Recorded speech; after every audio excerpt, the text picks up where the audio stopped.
Hello everyone, my name is Devjyoti and welcome to my channel Physics Phobia. So बच्चों, आज का जो हमारा टॉपिक है वो है Coulomb's law in form of vector. लेकिन उससे पहले हमें कुछ टॉपिक्स के बारे में पता होना चाहिए. जैसे सबसे पहला टॉपिक है एडिशन ऑफ वेक्टर. वेक्टर्स को कैसे ऐड करते हैं. यहाँ पर देखिए ये दो वेक्टर है हमारे पास. एक है हमारा वेक्टर ए और दूसरा है वेक्टर बी.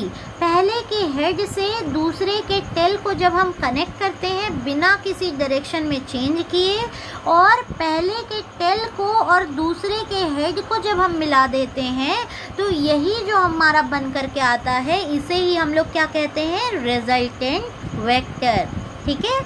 अभी बात करते हैं पोजीशन वेक्टर की. पोजीशन वेक्टर किसे कहते हैं, जब हम किसी पॉइंट को एक्सेस के हेल्प से डिफाइन कर दें. है ना. ये देखिए ये पॉइंट ए है और रैंडमली है. इसको हमने एक्सिस के चारों तरफ इसके बना दिया, एक्सिस की हेल्प से रिप्रेजेंट कर दिया. तो ओरिजिन ओ हो गया. ओ के रेस्पेक्ट में इसका पोजीशन हमने डिफाइन कर दिया. तो यही जो वेक्टर हमने बनाया ये क्या कहलाएगा, पोजीशन वेक्टर. यानी किसी भी रैंडम पॉइंट को एक्सिस के हेल्प से डिनोट कर देना, यानी उसके पोजीशन को डिफाइन कर देना ही क्या कहलाता है, पोजीशन वेक्टर कहलाता है. ये देखिए ये जो स्ट्रेट लाइन है ये क्या है, पोजीशन वेक्टर ऑफ ए को शो कर रहा है. नेक्स्ट हम बात करते हैं डिस्प्लेसमेंट वेक्टर की. देखिए डिस्प्लेसमेंट वेक्टर में क्या होता है कि मान लीजिए आपका ये पोजीशन वेक्टर है पॉइंट पी पर. कुछ टाइम के बाद आप क्यू पर चले गए. पोजीशन वेक्टर क्या हो गया आपका, अभी क्यू हो गया. तो P से Q आप कितना गए हैं और किस डायरेक्शन में गए हैं इसको बताने के लिए भी एक वेक्टर का यूज़ किया जाता है और उस वेक्टर को कहते हैं डिस्प्लेसमेंट वेक्टर. ठीक है. तो डिस्प्लेसमेंट वेक्टर की वैल्यू हम लोग कैसे फाइंड करते हैं. डिस्प्लेसमेंट वेक्टर की वैल्यू हम फाइंड करते हैं सिंपल वेक्टर एडिशन लॉ की हेल्प से.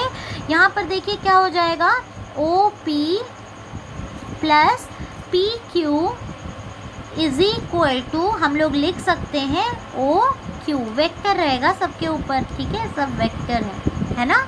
तो आपको ये समझ में आ रहा है ये कैसे लिख सकते हैं हम लोग. ये अगर आप मान लें वेक्टर A, ये आपका हो जाएगा वेक्टर B और ये आपका क्या शो करेगा, रिजल्टेंट R को. तो यहाँ से अगर आप PQ की वैल्यू लिखना चाहें तो PQ इज इक्वल टू क्या हो जाएगा, OQ माइनस OP. ठीक है, समझ में आ रहा है. OP को हम राइट हैंड साइड में भेज देंगे तो माइनस हो जाएगा ना. तो PQ की वैल्यू आपकी क्या हो गई, OQ माइनस OP. इसी तरह से अगर आपको ये वाले PQ की वैल्यू फाइंड करनी हो, यानी पहला पोजीशन आपका P है और दूसरा पोजीशन है Q, तो आप क्या कहोगे, OQ माइनस OP यानी R2 माइनस R1. सेकेंड में आते हैं. यहाँ पर भी आपको किसकी वैल्यू फाइंड करनी है, PQ की वैल्यू फाइंड करनी है. तो आप फिर से क्या कहोगे, OQ माइनस OP. अब मान लीजिए कि आपको QP की वैल्यू बतानी है तो QP की वैल्यू क्या हो जाएगी, उल्टा बोल रही हूँ मैं, QP की वैल्यू क्या हो जाएगी, OP minus OQ. Am I clear. Okay, very good. चलिए अगले पॉइंट पे चलते हैं. बात करते हैं यूनिट वेक्टर की. यूनिट वेक्टर क्या बताता है, यूनिट वेक्टर बताता है किसी भी वेक्टर के पर्टिकुलर डायरेक्शन की. अगर हम बात करें A का तो A की डायरेक्शन किधर की तरफ है ये पता करना है तो चुपचाप इसका यूनिट निकाल लीजिए, आपको इसके डायरेक्शन का पता चल जाएगा. एक और यूनिट वेक्टर की स्पेशल क्वालिटी होती है कि इसका मैग्नीट्यूड जो होता है वो हमेशा 1 के बराबर होता है. इसके लिए फॉर्मूला यहाँ पे आपको दिख रहा होगा. Unit vector A is equal to क्या होता है, vector A upon mod of vector A is equal to vector A upon A, magnitude of vector A. चलिए अब हम आ जाते हैं अपने पॉइंट पर और वो है Coulomb's law in vector form. Vector form का सिंपल मीनिंग है कि इसका कोई ना कोई क्या होगा, डायरेक्शन होगा. डायरेक्शन के लिए अभी हमने पहला केस लिया है कि Q1 और Q2 क्या है, सेम साइन में है. जब Q1 और Q2 जो है सेम साइन के होते हैं, मान लेते हैं ये हमारा Q1 है और ये है Q2, तो दोनों एक दूसरे को क्या करेंगे, अट्रैक्ट करेंगे या रिपेल करेंगे, रिपेल करेंगे. है ना, Q1 और Q2 एक दूसरे को धक्का मारेंगे, एक दूसरे को दूर भगाना चाहेंगे अपने से। तो Q1 क्या करेगा, Q1 Q2 को दूर भगाएगा और Q2 क्या करेगा, Q2 Q1 को दूर भगाएगा। अब देखिए इसी को हमने आइडियल मानते हुए यहाँ पर हमने एक फिगर ड्रॉ किया है, ठीक है। ये देखिए ये फिगर क्या कहता है, ये फिगर कह रहा है कि हमने Q1 और Q2 को ले लिया है, दोनों के बीच का कुछ डिस्टेंस है। Q1 का जो पोजीशन वेक्टर है वो हमने क्या माना है, R1 माना है। Q2 का जो पोजीशन वेक्टर है उसको हमने क्या माना है, R2 माना है। पहले केस में अभी हम लोग जा रहे हैं Q1 से Q2 की तरफ, इसलिए इसका डिस्टेंस हमने कितना रख लिया, R12। 1 2 यानी we are going from 1 to 2, that is why we are writing here R12। अब देखिए अभी यहाँ पर जो Q1 और Q2 है सेम साइन में है, या तो दोनों ही पॉजिटिव हैं या फिर दोनों ही नेगेटिव हैं, यानी कि Q2 Q1 को क्या करेगा, धक्का मारेगा अपने से दूर। इसी तरह से Q1 Q2 को क्या करेगा, अपने से दूर धक्का मारेगा, यानी कि R12 का जो डायरेक्शन है वो किसके लॉन्ग है, वो है F1 के लॉन्ग। यानी कि जब हम F1 को लिखेंगे तो उसके लिए यूनिट वेक्टर हम क्या यूज़ करेंगे, R12 को यूज़ करेंगे।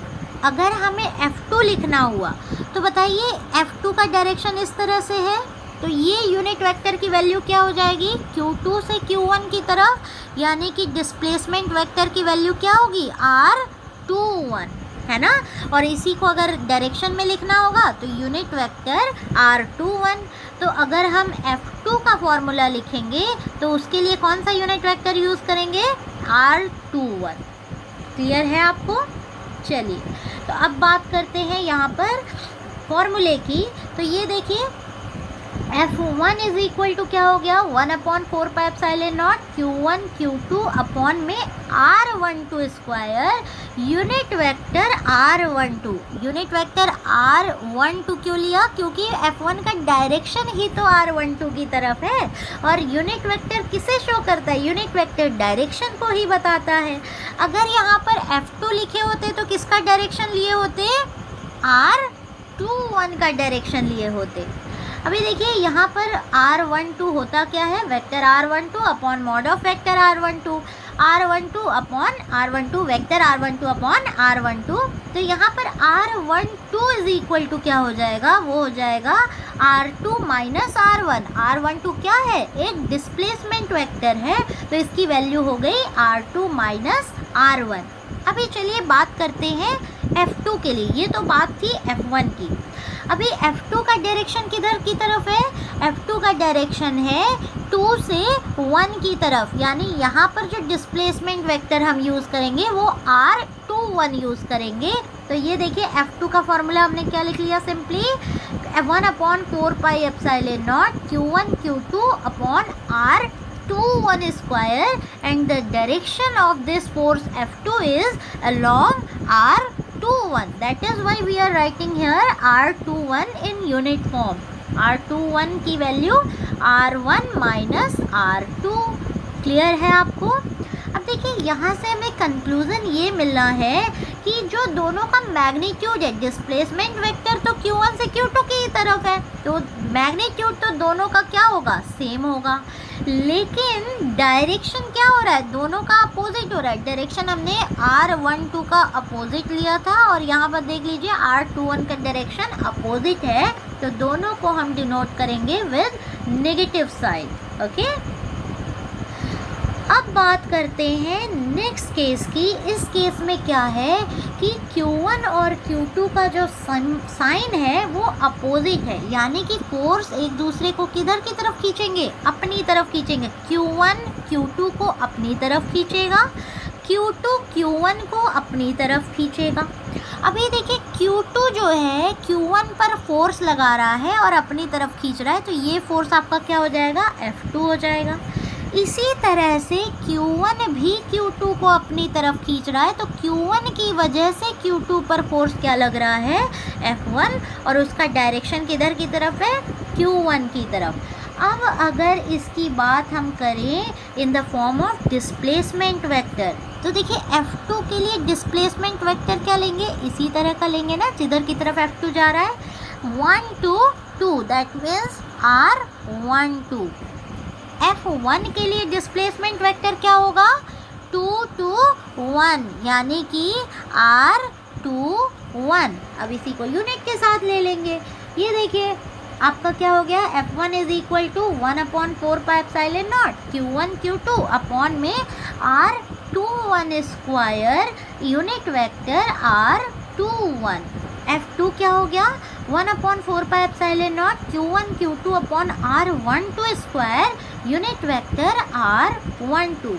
न्यूमेरिकल्स को सॉल्व करने के लिए ये कॉन्सेप्ट आपको बहुत अच्छे से क्लियर करना है, क्योंकि अगर आपका ये कॉन्सेप्ट क्लियर नहीं हुआ तो आप न्यूमेरिकल्स को कभी भी करेक्टली सॉल्व नहीं कर पाओगे। ओके, सो अगर वीडियो पसंद आया तो वीडियो को लाइक, शेयर और सब्सक्राइब ज़रूर करिएगा। Thank you so much for watching my full video. Thank you.